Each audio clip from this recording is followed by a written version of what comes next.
30 million times a day, someone gives a PowerPoint presentation. How many have you seen in your lifetime? And how many do you really remember as being outstanding? The problem with most presentations is that people use them to convey data rather than to tell a story. A compelling presentation should be more than presenting important data. A compelling presentation is used to persuade or inform, and behind either of those things, there is a story. I believe that presentations are more art than science, and I think if you look at a lot of TED Talks, you'll probably agree with me. The most effective presenters in TED Talks tell a story, usually their own story, taking whatever their specific topic is and making it more personal somehow. And so, in thinking how that might affect the presentations you'll be making, BU School of Public Health students, I want to tell you a little bit about a study on data, statistics, and persuasion. This is research done by Paul Slovic, who is a professor at the University of Oregon. And in 2007, he published a paper titled, "If I Look at the Mass, I Will Never Act." I've shared that paper with Wolfie, and he can share it with you. Slovic's paper was based on research about psychic numbing and the genocide in Rwanda. And the beginning of his abstract reads like this. Most people are caring and will exert great effort to rescue individual victims whose needy plight comes to their attention. These same good people, however, often become numbly indifferent to the plight of individuals who are one of many in a much greater problem. And I cite his research in this presentation now to make a point to those of you who are evidence-driven and who often rely on big numbers to convince others. Slovic's research shows that people can get overwhelmed when the size of a problem is too large, and this leads to a failure to act. And so relying exclusively on data, the sheer number of people affected by a lack of access to maternal health care, for example, doesn't often convince funders to support an intervention. I believe that the use of storytelling, supported by facts and data, is the best way to have a compelling presentation. And storytelling helps you persuade your audience that you've got an important point. So effective presenters want to tell their story with an end goal, and that's getting your audience from point A, where you're starting, to point B, the end of your presentation. And so you are going to lead them there from point A to point B through the use of a story.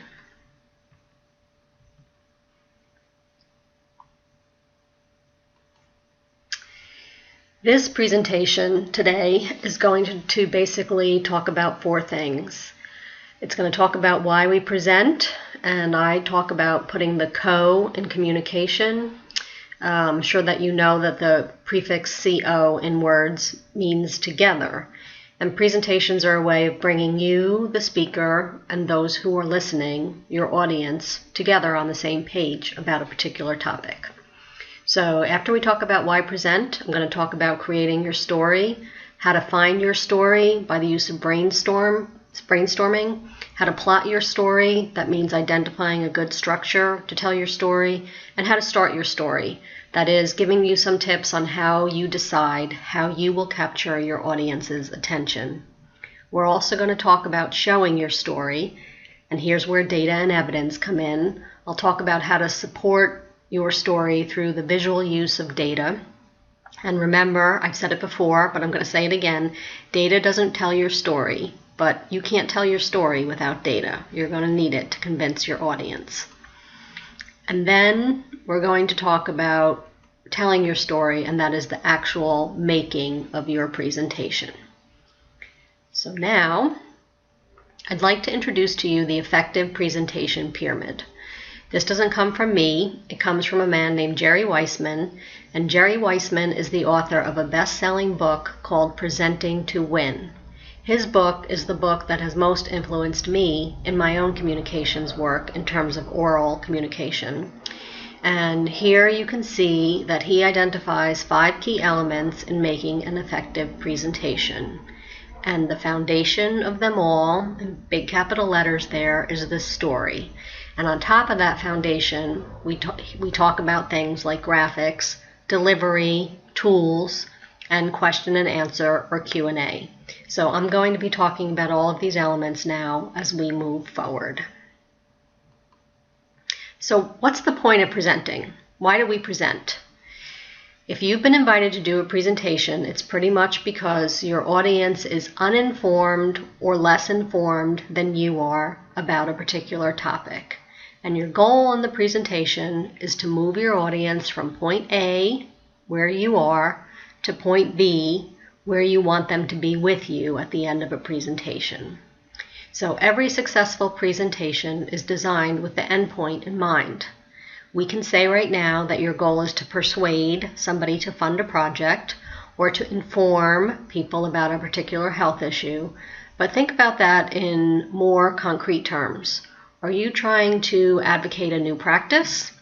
Are you trying to change the mind of skeptics? Are you trying to rally supporters to a cause? Are you trying to sound a call to action to really affect change? These are some of the things that you should be thinking about when you're deciding on your presentation topic and structure. Now, that second bullet point there, audience advocacy, you will not get from point A to point B smoothly without knowing your audience. This is what I mean when I talked about putting the co in communication. There's more than two of you in the room. Okay, there's a bunch of people. And Jerry Wiseman calls this idea audience advocacy, which is that everything you say and do in your presentation must serve the needs of your audience. So how do you do that? How do you develop this mindset of being an advocate for your audience? You have to think about who they are. You have to know what's in it for them.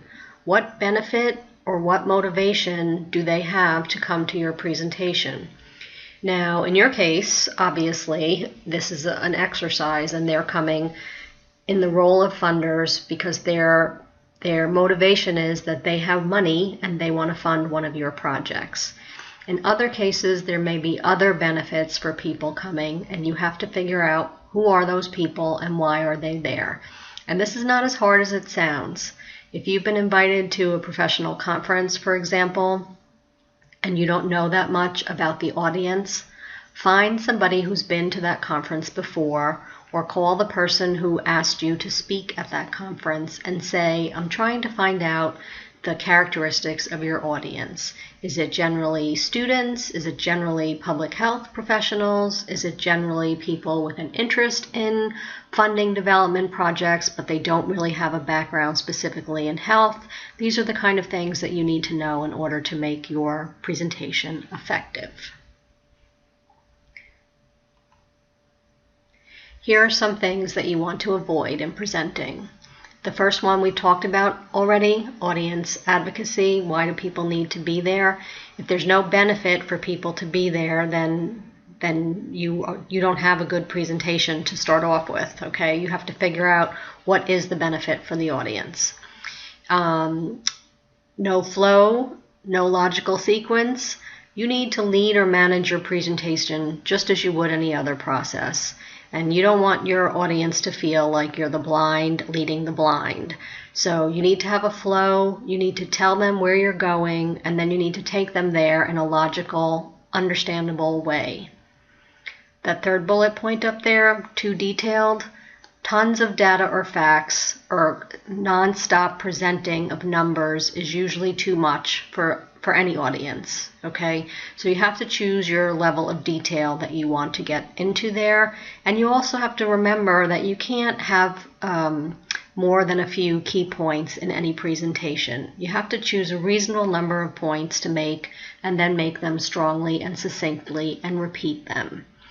And so by that I mean that you really should have one or two key messages that you want your audience to leave with. And you will see that as we go through here. I've actually given you 4 takeaway points at the end of my presentation here, and so we'll see that when we finish up here. Too long. A lot of students ask me what's the magic formula for how long you can make a presentation. Well, there is no magic formula, okay? But think about how many presentations you've left thinking, boy, I could have listened to that person all day. Not very many, right? You're too busy, number one, and number two, most speakers just aren't that compelling. So if you've never come out of a presentation saying, that was too short, you can be sure that most other people haven't either. You need to stay within the guidelines that you're given when you've been invited to be a speaker, and you need to make sure that you have enough time to answer Q&A in those guidelines. And the last point is you want to avoid is not having any clear point at all. That would certainly make your presentation a failure. Let's talk about creating your story now. I said it before, and I'm saying it again one last time. Data doesn't tell your story, but you can't tell your story without the data. I think that the presentation process is a creative process, and a good presentation starts with the development of your story. But all too often, people preparing a presentation think that for their audience to understand anything, they must know everything. And so the data dump begins. They start dumping in all of the facts, everything that you know about a particular topic you want to get in there. That is not the right strategy. A better strategy is to brainstorm first, which requires right brain thinking.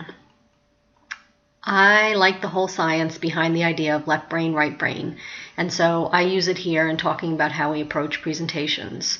As you probably know, the left and right hemispheres of our brain process information in different ways. While we have a natural tendency towards one way of thinking, the two sides of our brain have to work together in our everyday lives in order for things to work. And so the right brain focuses on the visual and processes information in an intuitive and simultaneous way, looking first at the whole picture and then the details. The left side of the brain, however, is processes differently, and it processes information in an analytical and sequential way, looking first at the pieces and then putting them together to get the whole. I want all of you to think of yourself as right brain thinkers when you begin this process. You can tap into the analytical side, meaning do your data dump later, but try to rely on your right brain here.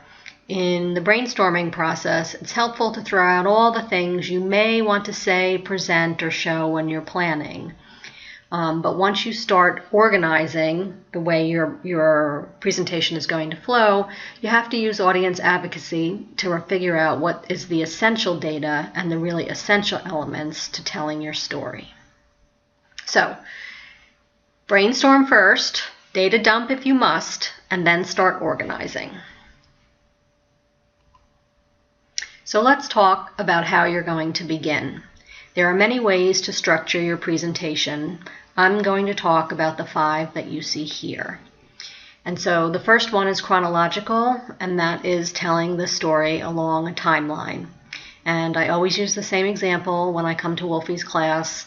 If you were going to be giving a presentation on HIV and AIDS and you wanted to use a chronological storyline, you would really pretty much start about what happened in the mid-1980s when the epidemic was discovered. And then you talk about how people were dying, how the science evolved to identify what the particular problem was, all the different ways that various medications were introduced trying to change the problem, and then that critical point in the timeline where people actually started to be able to live with AIDS instead of die with AIDS. And then where we are today and how maybe the whole public health movement is moving toward a zero epidemic endpoint. And so that would bring you up to 2015. So that's a chronological example. Another structure for telling a story is perhaps the problem and solution. And that sets up your story around a particular problem. And I mean particular in this case. So you might look at the lack of maternal health care in a specific community, for example, and then the solutions to address that particular problem.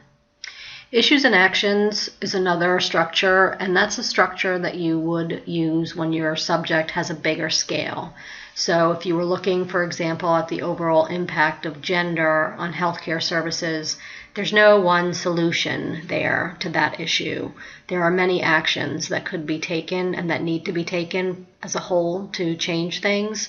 And so that would be the structure that you would use to tell a story such as that, an issues and actions structure. Fourth, we have compare and contrast. This tells your story by looking at similarities and differences. So perhaps you want to look at healthcare in the U.S. middle class versus healthcare in a poor, rural African community, for example. I've seen this used very effectively, and actually one of Wolfie's classes a few years ago started their a group like yours started their presentation using a comparison and a contrast approach to talk about when a woman goes into labor here in the U.S. versus when a woman goes into labor, I think it was in Malawi. And it was a really riveting opening that they did in that particular segment. So that can work. And then the last structure that you see here is a case study. And that would be when you tell your story through a situation of a particular person, organization, or health facility. You all know what a case study is, and I'm sure you've all seen many presentations using that structure. So now let's talk about how you will begin. You know that old saying, you've only got one chance to make a first impression?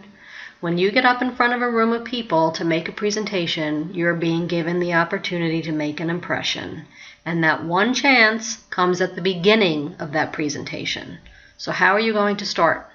There is no one right way. You need to think about your story, think about your audience, and think what will work best. And so here's 5 examples. Are you going to ask a question? Are you going to use a statistic? Are you going to present a retrospective perspective, meaning a look back and a look ahead? Or are you going to use a quotation? Or are you going to tell a little story, an analogy, to make your point? So I don't know if you can remember how I began this presentation. Anybody remember? I used a statistic. I used the 30 million times a day somebody makes a PowerPoint presentation. You have lots of statistics at your disposal in the world of public health, and that might be an effective way. Personally, I usually like the question approach because as human beings, it's in our nature to respond when somebody asks us a question. And so even if it's a rhetorical question and you actually don't want people to sit in the audience and talk back to you, asking people a question, not a yes and no question, a question that they have to think about, is a way to engage the audience. And so you might ask them, for example,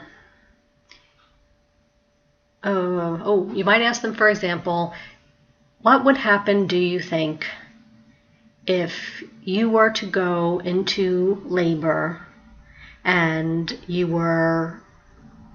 found yourself, I'm floundering here. Make sure you know what your question is before you start it. I'm going to move on from now. Wolfie, I'm sorry. You know that I'm taping this and this is the first time. I can't edit this out. So let's just focus here. How will you begin? Are you going to ask somebody a question? Okay. Are you going to use a statistic? Are you going to start with a quotation? Figure out what you're going to start to capture people's attention. And then, after you've done that, tell them what you're going to tell them in the rest of your presentation. And so I did that in the beginning of my structure. I told you what we were going to focus on. And that's a good idea for you too. It helps move the audience from point A to point B in a logical order when you go along. Now, we're going to move away from creating your story and talk about showing your story. Something important to consider is the role of graphics. In PowerPoint, graphics support the presenter, not the other way around, okay?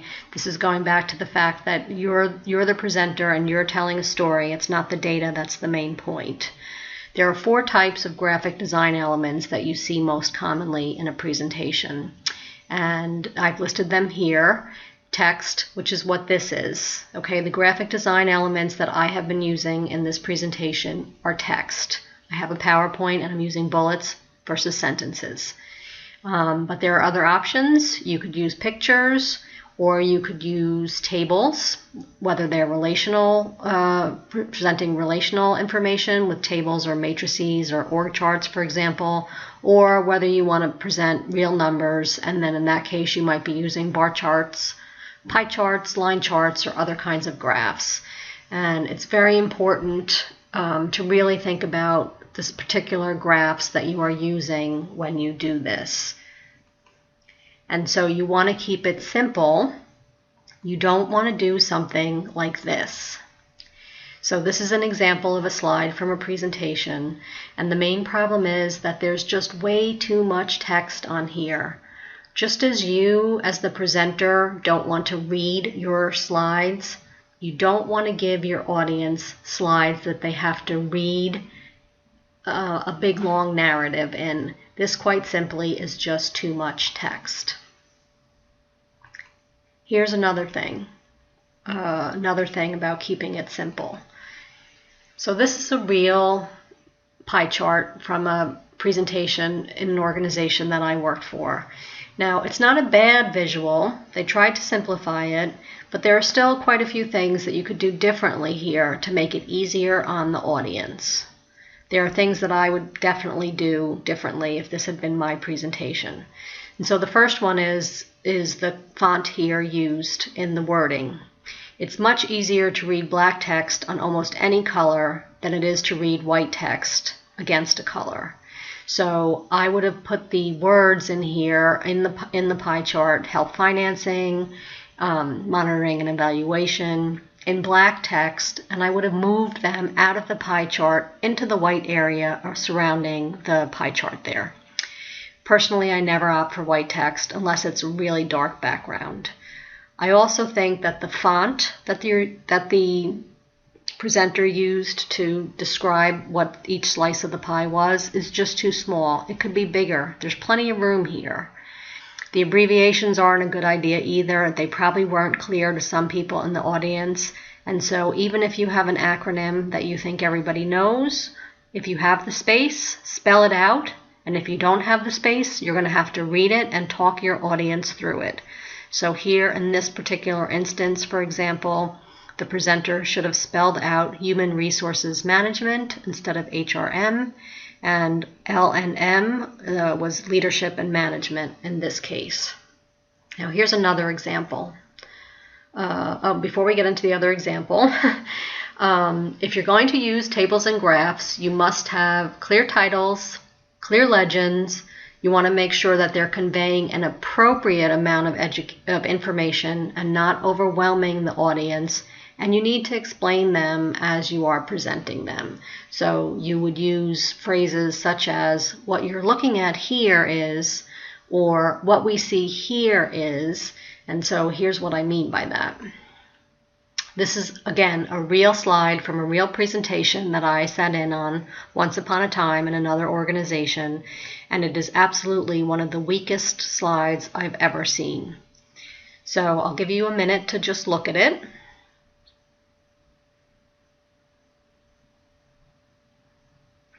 I'm sure you all can think of a few things that you do not like or that are wrong with this graph, and so I'll just point out some of them.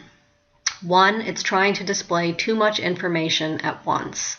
This graph is actually looking at the performance of 9 different health centers. That's what the HC is in the abbreviation there, and the DH is a district health center. But it's not clear, and honestly, it's not important to the overall context of the presentation to go through all 9 health centers. It would have been better to use a representative number, maybe 3, maybe 4, and make the graphic bigger so the audience could read more. Look at that title. Average number of new family planning clients compared to anticipated measurable results for health centers participating in the Leadership Development Program, Kigoma Region, Tanzania. I can barely even say it with one breath. The title is too long and it's confusing. Look at the key. Anybody notice what's wrong with the key?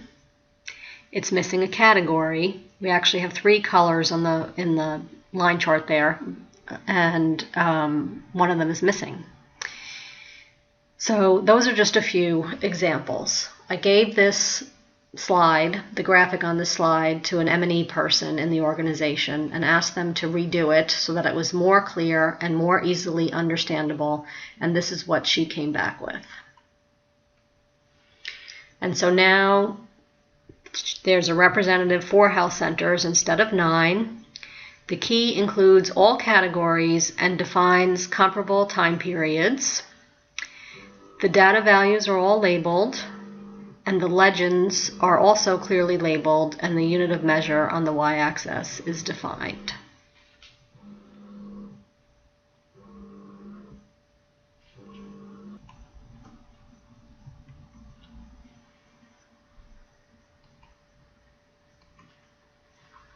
Now let's look at tools.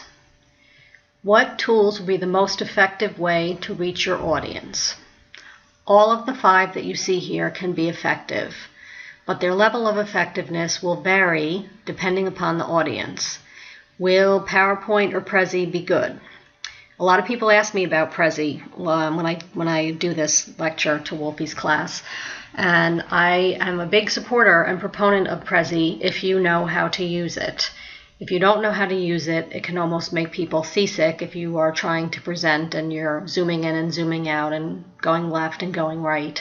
But if you have good Prezi skills and you are comfortable using it to make your presentation, certainly you do not have to use a standard PowerPoint.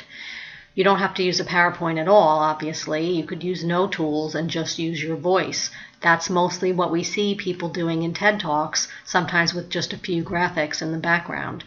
It takes a well-practiced presenter to do that, or somebody who's hugely passionate about their story.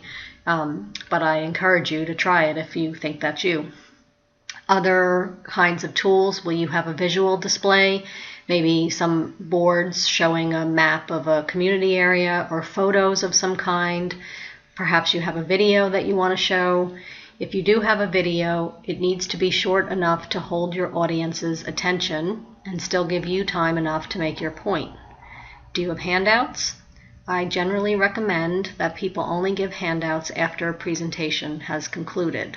Otherwise, your audience can be apt to spend more time looking at the paper instead of looking at you, and most presenters find that rather disconcerting.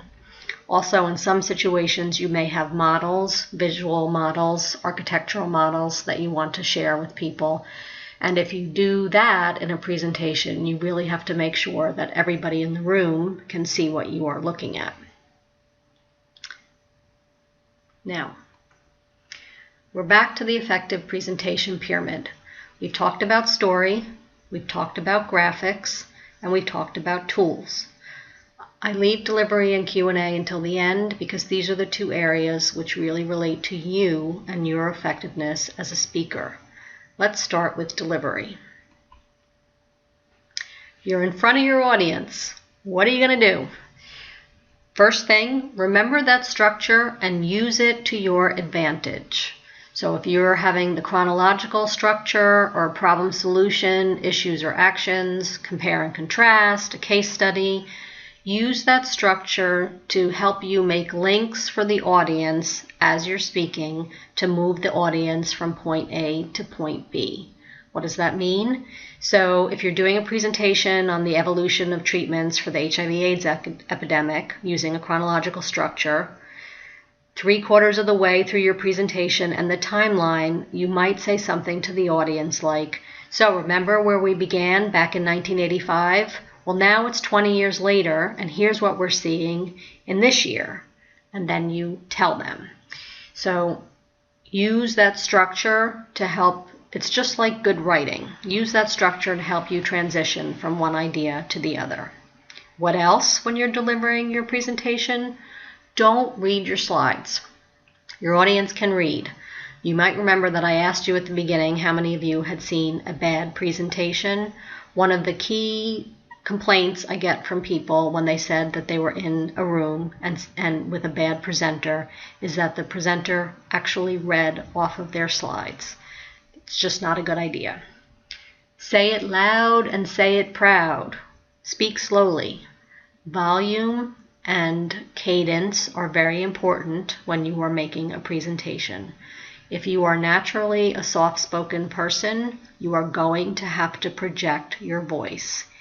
Even now, when I'm sitting here talking to you, actually talking into a microphone, I have to make sure that I'm pitching my voice in a different way than I would if I were just talking to Wolfie one-on-one, for example. So think about that. You're almost a little bit of an actor or an actress when you're getting up to do a presentation. And speak slowly. When people get nervous, they tend to ratchet up their speed, and you don't want to do that. People notice. What else when you're delivering? When you use your data, remember to explain it and to give context. That next bullet point, get your organization's name in there. Don't fall into the we trap. What do I mean by that? I mean that these days a lot of presentations are either videotaped, kind of like this one, or the media come to hear a presenter speak. Things wind up on TED Talks or on some YouTube. You need to make sure that if you are representing an organization, that after you introduce yourself, you don't thereafter refer to yourself as we constantly. You need to interject your organization's name in there every now and again so that people remember who you're representing. When you're a presenter, you're really an ambassador for whatever organization you're working for, number one. And number two, if somebody is to take a sound bite or a brief media clip of your presentation, you don't want to hear only somebody saying we, and then you wonder who's the we. So if in the middle of your presentation you're like, and so we at the Boston University School of Public Health believe such and such, that's a lot more memorable and a lot more effective in a soundbite than just saying something like we believe. Your audience might not know who you're referring to when you say we. And my last point here is practice, practice, practice. I know as graduate students that time is a premium for you and that it's very tempting to work on your actual content right up to the last moment and then skimp a little bit on the practice. You will have a far stronger presentation if you don't skimp on the practice and you make sure that you know your content cold when you get up in front of the room. So I just can't stress it enough. Practice is a key component in the success of your presentation. What about the Q&A? Many novice presenters hate the Q&A part. They feel exposed or put on the spot in front of people, mostly whom they don't know, usually. I love the Q&A. Questions are the interactive component of your presentation, and they provide a way for you to engage directly with your audience. So use them as an opportunity to support your main point and reinforce your message. Make sure you leave enough time. If you've been invited to speak for half an hour, for example, you really don't want to talk for more than 20 minutes, and actually more than 15 if you can do that, because you want to leave enough time so that people can engage with you and ask you what's on their mind. When people ask questions, use audience advocacy. Say things like, that's a good question, when you think somebody has asked a good question. Or even when you don't think it's a good question, but you're trying to buy some time to think about your response, you can throw it out then. Sometimes questions are a bit convoluted, and I'm sure you know what I'm talking about. When a person takes so long to get to the point that you're not even sure what he or she is asking by the time they finish, that's when you want to rephrase the question. That's a good way to start your answer, by rephrasing the question, because it buys you time and helps you think about your response. It also clarifies things for the audience who might be just as confused as you are about the convoluted question. The big worry that a lot of presenters have is, what if somebody asks me a question and I don't know the answer? My advice is just tell them. Tell them you don't know the answer. Be honest. You can do it nicely and do it smartly in some circumstances, like this. Maybe you can say, I don't know the answer, but if you'll see me after I finish, I'll take your contact information and get back to you and get that person an answer. Or if you're in a panel situation, you can punt the question to one of your co-panelists by saying something like, that specific area you're asking about isn't related to the work I'm doing, but perhaps my colleague here can answer it. Whatever you do, the key point here is don't try to bluff it if you don't know the answer. Be gracious about it and move on to the next question without dwelling on it.